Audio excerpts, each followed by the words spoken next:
Halo semua, dimanapun kalian berada, perkenalkan, saya Bang Beruk. Ini adalah konten pertama saya. Saya akan menceritakan semua pengalaman hidup yang pernah saya alami, bagaimana buruknya, gagalnya. Melalui channel ini, saya ingin sampaikan kepada kalian semua, bahwa seburuk apapun keadaan kalian saat ini, percayalah, kalian tidak sendiri. Melalui channel ini, saya akan berbagi kisah bagaimana saya, tipe orang yang sulit dalam mengambil keputusan, serba tidak enakan, pelan-pelan bisa menata diri, pelan-pelan mulai bisa mengambil langkah-langkah yang tepat menurut saya, berani mengambil keputusan. Walaupun kita tahu bahwa dalam hidup ini tidak semua berjalan sesuai dengan keinginan kita. Sangat banyak, mungkin terlalu banyak hambatan yang mempengaruhi proses kita dalam membuat hidup ini lebih baik. Saya sedikit cerita tentang diri saya. Saya adalah anak pertama dari 2 bersaudara.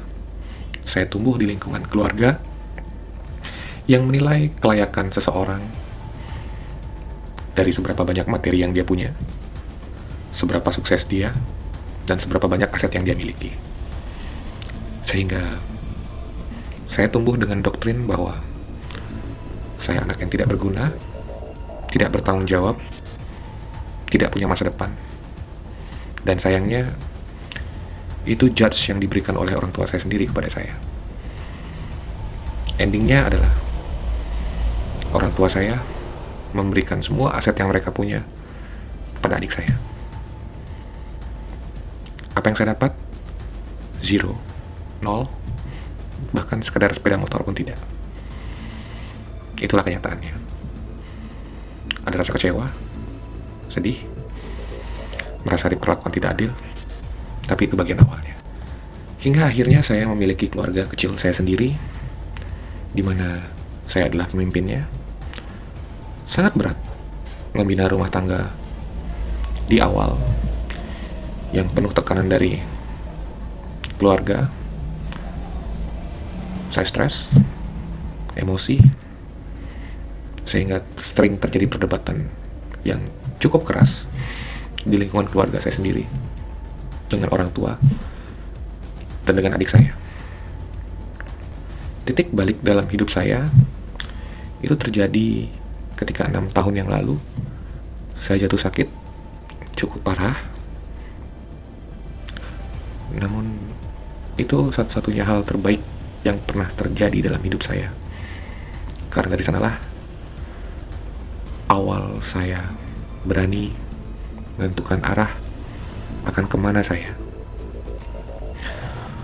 Selama periode sakit, di tengah kondisi keuangan yang tidak baik-baik saja, saya berpikir mungkin mati tidak lebih buruk dibandingkan hidup. Sehingga saya memilih untuk tidak melakukan pengobatan. Saya pasrah menunggu waktu. Namun mungkin memang belum waktu saya. Tepat sebulan,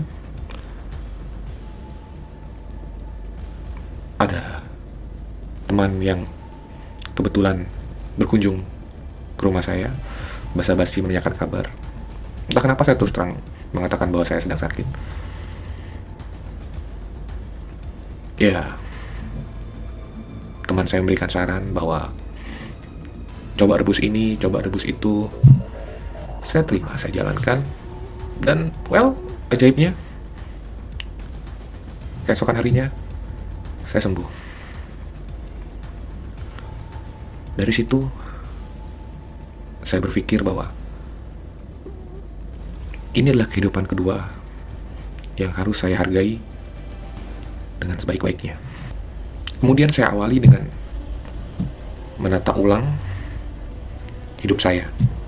Yang pertama adalah saya beranikan diri saya untuk meng-cut orang-orang yang tidak punya kontribusi pada hidup saya. Hal pertama, saya membisukan semua grup WA yang ada di handphone saya. Saya tidak mau tahu lagi apa pembicaraan atau topik yang sedang dibahas di sana. Kemudian yang kedua, pelan-pelan saya tidak lagi menghadiri ajakan kumpul baik dengan keluarga, teman kantor, ataupun lingkungan sosial saya. Perlu proses. Setahun, 2 tahun, dan akhirnya saya tidak lagi meluangkan waktu saya untuk hal-hal di luar keluarga saya. Hal kedua adalah saya lebih menghargai waktu yang saya miliki. Saya berangkat kerja tepat waktu, pulang pun saya tepat waktu. Saya tidak lagi meluangkan waktu pulang kerja saya untuk sekedar ngobrol ataupun membahas pekerjaan. Saat sudah waktunya, tenggo, saya pulang. Ada anak dan istri saya yang menunggu saya di rumah, yang lebih berhak atas waktu saya ketimbang orang lain. Saya memang bukan ayah yang baik, yang mampu berjam-jam menemani anak saya bermain. Tapi minimal, lepas pulang kerja, saya ada di rumah. Karena saya sadar, salah satu faktor yang membuat saya gampang stres adalah tidak jarang ketika kita ngobrol, mungkin tidak bermaksud menyinggung, mungkin kita merasa tersindir, atau kita mungkin tipikal yang overthinking. Saya tidak mau ambil risiko, sehingga saya akhirnya saat tidak bekerja saya lebih baik menyendiri. Saat pekerjaan sudah selesai, saya memilih bermain game, menunggu waktu pulang. Saya tidak mau lagi menambah pikiran saya dengan hal-hal yang tidak perlu, sehingga membuat kita overthinking, dan itu menambah beban pikiran. Kemudian yang ketiga, dalam lingkungan keluarga besar yang saya maksud di sini, saya mulai menciptakan border, pemisah antara mereka dengan keluarga kecil saya. Saya mulai tidak mengikuti acara kumpul keluarga. Awalnya cibiran dan kata-kata sinis saya terima, tapi it's okay, saya layak untuk itu. Saya terima semuanya demi kesehatan mental saya. Setahun, 2 tahun, dan saya tidak lagi menjadi bagian dari mereka. Akhirnya, setelah 5 tahun, saya berhasil membuat suasana yang lebih baik. Saya berhasil menata hidup saya dan keluarga saya. Hanya saya, pasangan, dan anak saya. Untuk lingkungan sosial pun akhirnya saya beranikan diri untuk keluar. Lingkungan sosial yang hanya jadi ajang pamer kemewahan, sudah healing ke negara mana aja, mobil kamu apa sekarang, berapa aset yang kamu punya, seberapa hebat karir kamu. Saya tidak punya waktu lagi untuk hal itu.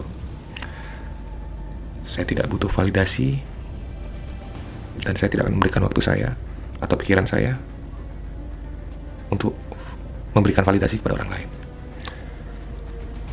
Saya menghemat waktu saya yang terbatas di dunia ini, fokus hanya kepada diri saya dan keluarga saya. Mungkin kami tidak punya teman, tapi bagi saya lebih baik punya sedikit teman yang mengerti bagaimana kondisi kita sebenarnya, daripada punya banyak teman tapi toksik. Terkait dengan 3 hal yang saya kemukakan di atas tadi, awalnya saya merasa bersalah, saya merasa sombong, saya merasa buruk, saya sering tidak bisa tidur karena memikirkan bagaimana orang menilai saya atas apa yang sudah saya lakukan. Tapi waktu berjalan, 1 bulan, 2 bulan, 3 bulan, saya malah jadi semakin nyaman, tidak lagi mengalami sulit tidur di malam hari. Saya merasa pikiran saya lebih sehat, badan saya lebih sehat. Mungkin ada yang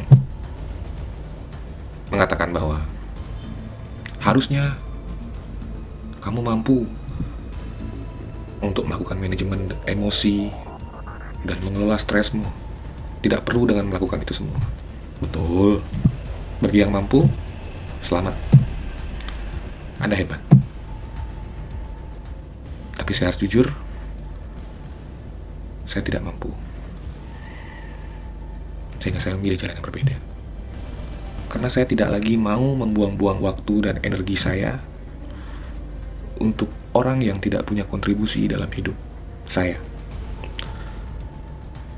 Saya merasa hidup saya biasa-biasa saja. Sehingga saya tidak membutuhkan validasi dari orang lain.